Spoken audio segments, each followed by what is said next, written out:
Eleanor started at this declaration and was sorry for the world she had been betrayed into.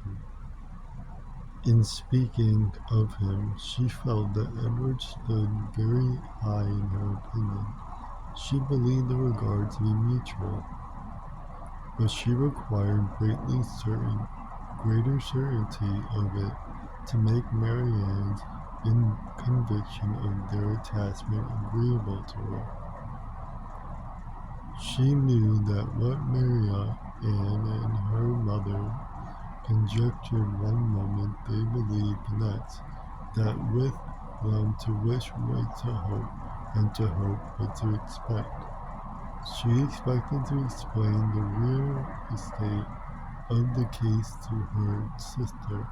"I do not intend to deny," said she, "that I think very highly of him, that I greatly esteem, that I like him." Marianne here burst forth into indignation. "Esteem him, like him?" Eleanor could not help laughing. "Excuse me," said she, "and be assured that I meant no offence to you by speaking in so quiet a way of my own feelings. Believe them to be stronger than I have declared. Believe them, in short, to be such as his merit and this suspicion. The hope of this affection for me may warn without imprudence or folly, but farther than this you must not believe. I am by no means assured of this regard for me. There are moments when the extent of it seems doubtful, and until his sentiments are fully known, you cannot wonder at my wishing to avoid any encouragement of my own partiality by leaving or calling it more than it is. In my heart I feel little, scarcely any doubt of his preference, but there are other points to be considered besides his inclination. He is very far from being independent. What his mother really is we cannot know, but from Fanny's occasional mention of her conduct and opinions, we have never been disposed to think her amiable, and I am very much mistaken if Edward is not himself aware that there would be many difficulties in his way if we were to wish to marry a woman who had not either a great fortune or a high rank. Marianne was astonished to find how much the imagination of her mother and herself had outstripped the truth. "And you really are not engaged to him," said she. "Yet it certainly soon will happen. But two advantages will proceed from this delay. I shall not lose you so soon, and Edward will have greater opportunity of improving that natural taste for your favourite pursuit, which must be so indispensably necessary to your future felicity. Oh, if he should be so far stimulated by your genius as to learn from to draw himself, how delightful it would be." Eleanor had given her real opinion to her sister. She could not consider her partiality for Edward in so prosperous a state as Marianne had believed it. There was at times a point of spirits about him which, if it did not denote indifference, spoke of something almost as unpromising. I doubt of her regard. Something him to feel it. supposing him to feel it, need not give him more than inquietude. It would not be likely to produce that dejection of mind which frequently attended him. A more reasonable cause might be found in the dependent situation, which forbade the indulgence of his affection. She knew that his mother neither behaved to him so as to make his home comfortable at present, nor to give him any assurance that he might form a home for himself without strict attendance to her views for his aggrandizement, which such a knowledge as this, it was impossible for Eleanor to feel easy on the subject. She was far from depending on that result of his preference for her, which her mother and sisters still considered as certain. Nay, the longer they were together, the more doubtful seemed the nature of this regard, and sometimes, for a few painful minutes, she believed it to be no more than friendship. But whatever might really be its limits, it was enough, when perceived by his sister, to make her uneasy, and at the same time, which was still more common, to make her uncivil. She took the first opportunity of affronting her mother-in-law on occasion, talking to her so expressively of her brother's great expectations, of Miss Farrar's resolution that both her sons would marry well, and of the danger attending any young woman who attempted to draw him in, and that Miss Dashwood could neither pretend to be unconscious nor endeavour to be calm. She gave her an answer which marked her contempt, and instantly left the room, resolving that, whatever might be the inconvenience or expense of so sudden a removal, her beloved Eleanor should be so exposed another week to such insinuations. In this state of her spirits, a letter was delivered to her from the post, which contained a proposal particularly well timed. It was the offer of a small house, on very easy terms, belonging to a relation of her own, a gentleman of consequence in property in Devonshire. The letter was from this gentleman himself, and written on the true spirit of friendly accommodation. He understood that she was in need of a dwelling, and though the house he now offered her was merely a cottage, he assured her that everything should be done to it which she might think necessary. If the situation pleased her, he earnestly pressed her, after giving the particulars of the house and garden, to come with her daughter to Barton Park, the place of his own residence, from whence she might judge herself whether Barton Cottage, for the houses were on the same parish, could, by any alterations, be made comfortable to her.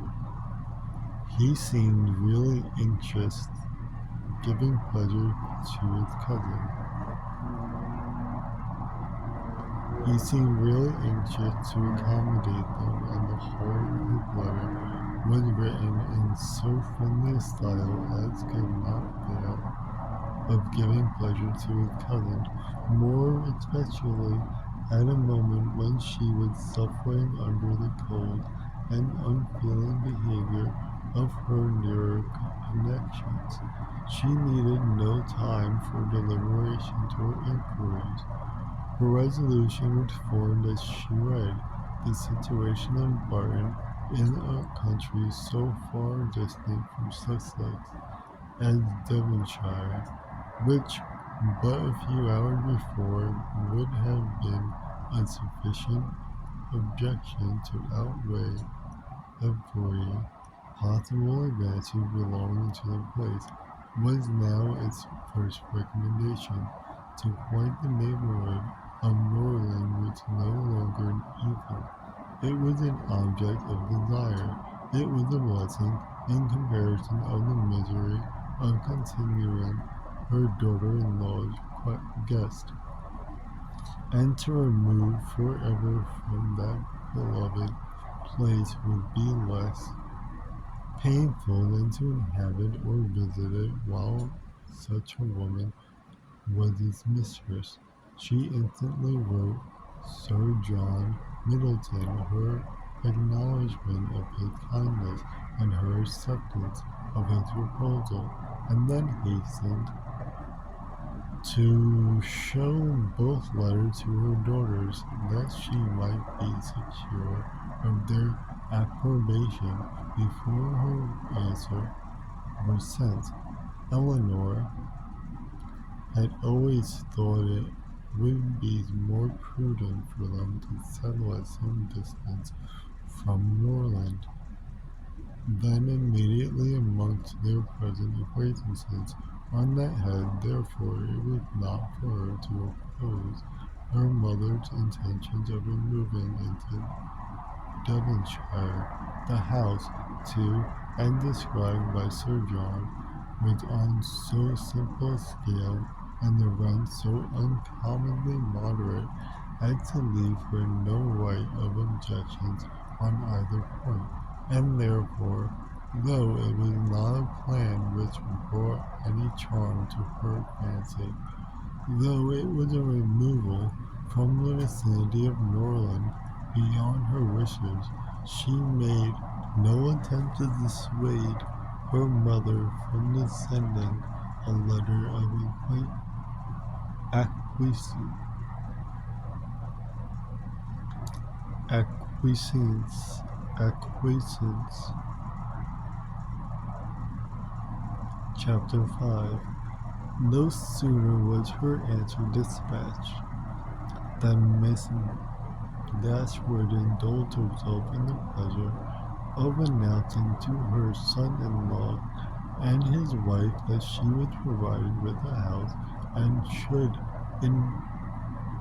incommode them no longer than till everything were ready for her inhabiting it. They heard her with surprise. Miss John Dashwood said nothing, but her husband civilly hoped that she would not be settled far from Norland. She had great satisfaction in replying that she was going into Devonshire. Edward turned hastily towards her on hearing this, and in a voice of surprise and concern which required no explanation to her, repeated, "Devonshire, are you indeed going there? So far from hence, and to that part of it?" She explained the situation. It was within 4 miles northward of Exeter. It is but a cottage," she continued, "but I hope to see many of my friends in it. A room or two can easily be added, and if my friends find no difficulty in travelling so far to see me, I am sure I will find none in accommodating them." She concluded with a very kind invitation to Mr. and Miss John Dashwood to visit her at Barton, and to Edward she gave one with still greater affection, though her late conversation with her daughter-in-law made had made her resolve on remaining at Norland no longer than was unavoidable. It had not produced the smallest effect on her in that point to which it particularly tended.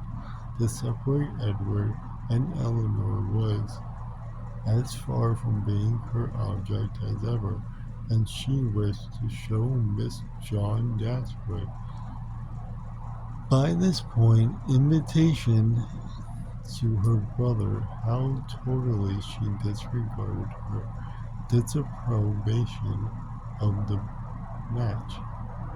Mr. John Dashwood told his mother again and again how exceedingly sorry she was that she had taken a house at such a distance from Norland as to prevent his being of any service to her in removing her furniture.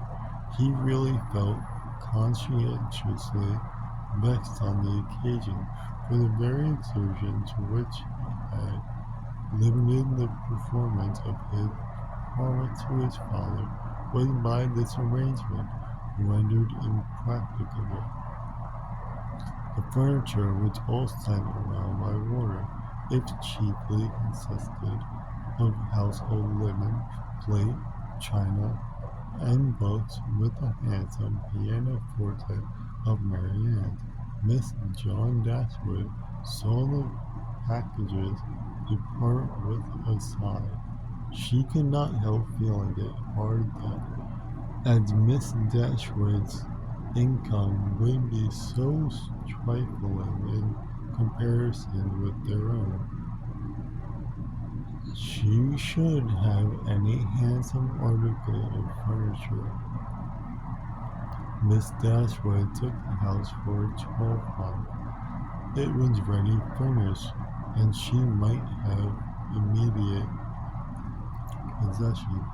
No difficulty arose on either side in the agreement, and she waited only for the disposal of her effects at Norland and to determine her future household before she set off for the West. And this, as she was exceedingly rapid in the performance of everything that interested her, was soon done. The horses, which were left her by her husband, had been sold soon after his death, and an opportunity now offering of disposing of her carriage, she agreed to sell that likewise at the earnest advice of her eldest daughter. For the comfort of her children, had she consulted only her own wishes, she would have kept it, but the discretion of Eleanor prevailed. Her wisdom too limited the number of their servants to 3, 2 maids and a man, with whom they were speedily provided from amongst those who had formed their establishment at Norland. The man and one of the maids were sent off immediately into Devonshire to prepare the house for their mistress's arrival, for Lady Middleton was entirely unknown to Miss Dashwood.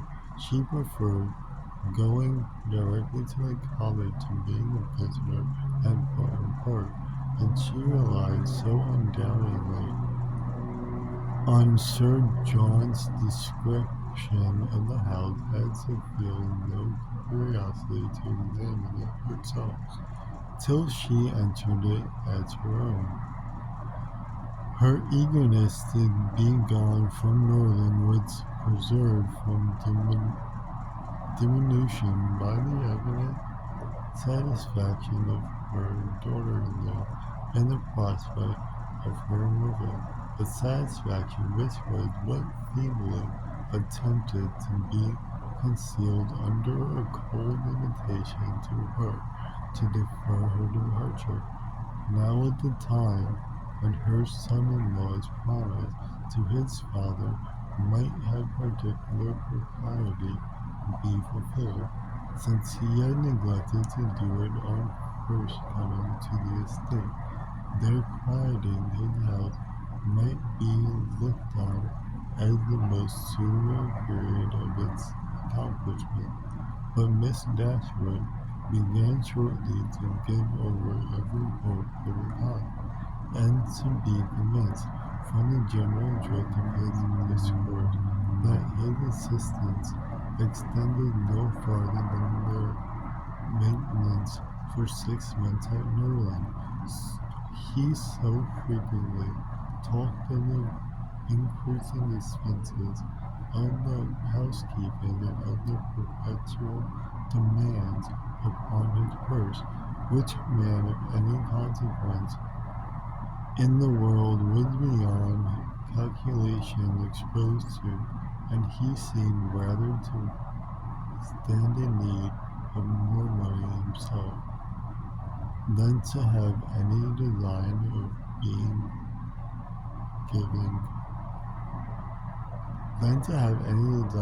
giving money away. In a very few weeks from the day which brought Sir John Middleton's first letter to Norland, everything was so far settled in their future abode as to enable Miss Dashwood and her daughters to begin their journey. Many were the tears shed by them in their last adieu to a place so much beloved. Dear, dear Norland, said Marianne, as she wandered alone before the house, at the last evening of their being there. When shall I cease to regret you? When learn to feel at home elsewhere? Oh, happy house, could you know that I suffer in now viewing you from this spot, from whence perhaps I may view you no more, and you, yea, well-known trees, but you will continue the same. No leaf will decay because we are removed, nor any branch become motionless, although we can observe you no longer. No, you will continue the same, unconscious of the pleasure of the regret you occasion, and insensible of any change in those who walk under your shade, but who will remain to enjoy you. Chapter 6. The first part of the journey was performed in too melancholy a disposition to be otherwise than tedious and unpleasant, but as they drew toward the end of it, their interest in the appearance of the country which they were to inhabit overcame their dejection, and a view of the Martin Valley as they entered it gave them cheerfulness. It was a pleasant, fertile spot, well wooded, and rich in pasture. After winding along it for more than a mile, they reached their own house, a small green court with the whole of its demesne in front, and a neat wicket gate admitted them into it. As a house, Barton Cottage, though small, was comfortable and compact, but as a cottage it was defective, for the building was regular, the roof was tiled, the window shutters were not painted green, nor were the walls covered with honeysuckles. A narrow passage led directly through the house into the garden behind. On each side of the entrance was a sitting room, about 16 feet square, and beyond them were the offices and the stairs. 4 bedrooms and 2 garrets formed the rest of the house. It had not been built many years and was in good repair. In comparison to Norland, it was poor and small indeed, but the tears which recollection called forth, and they entered the house and soon dried away. They were cheered by the joy of the servants in their arrival, and each in their sake of the others resolved to appear happy. It was very early in September, the season was fine, and from first seeing the place, under the advantage of being of good weather, they received an impression in its favor which was of material service in recommending it to their lasting approbation. The situation in the house was good. High hills rose immediately behind, and at no great distance on each side, some of which were open downs and others cultivated and wooded. The village of Barton was chiefly on one of these hills, and formed a pleasant view from the cottage windows. The prospect in front was more extensive. It commanded the whole of the valley, and reached into the country beyond. The hills which surrounded from the cottage terminated the valley in that direction. Under another name and in another course, it branched out again between two of the steepest of them. With the size of and furniture of the house, Miss Dashwood was upon the whole well satisfied, for though her former style of life rendered many additions to the latter indispensable, yet to add and improve was a delight to her, and she had at this time ready money enough to supply all that was wanted of greater elegance to the apartment. As for the house itself, to be sure, said she, it is too small for your family, but we will make ourselves tolerably comfortable for the present, as it is too late in the year for improvements. Perhaps in the spring, if I have plenty of money, as I dare say I shall, we may think about building.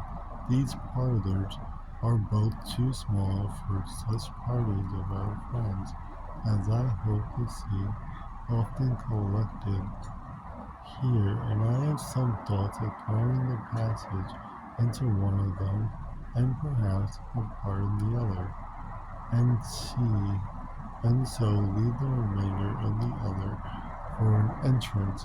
This, with a new drawing room, which may be easily added, and a bedchamber and garret above, will make it a very snug little cottage.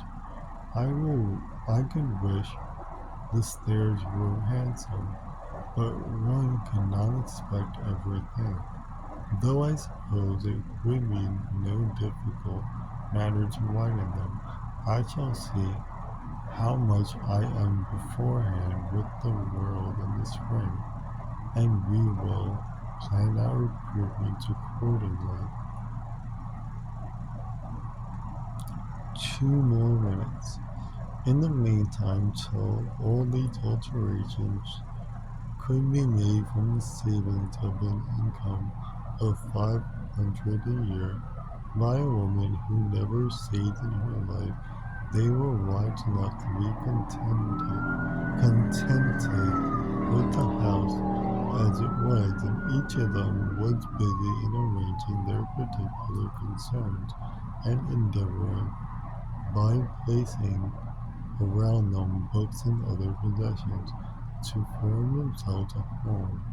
Marianne's pianoforte was unpacked and properly disposed of, and Eleanor's drawings were affixed to the walls of their sitting room. In such employments as these, they were interrupted soon into breakfast the next day by the advance of their landlord, who called to welcome them to Bury, and to offer them every accommodation from his own house and garden in which there might at present be deficient. Sir John Middleton was a good-looking man, about 40. He had formerly visited at Stanhill, but it was too long for his young cousins to remember him. His countenance was thoroughly good-humoured, and his manners were as friendly as the style of his letters. Their arrival seemed to afford him real satisfaction, and their comfort to be an object of real solicitude to him. He said much of his earnest desire of being living in the most sociable term of his family impressed them so cordially that Dinah parted her every day till they were better settled at home, that though his entreaties were carried to a point of perseverance beyond civility, they could not give offence.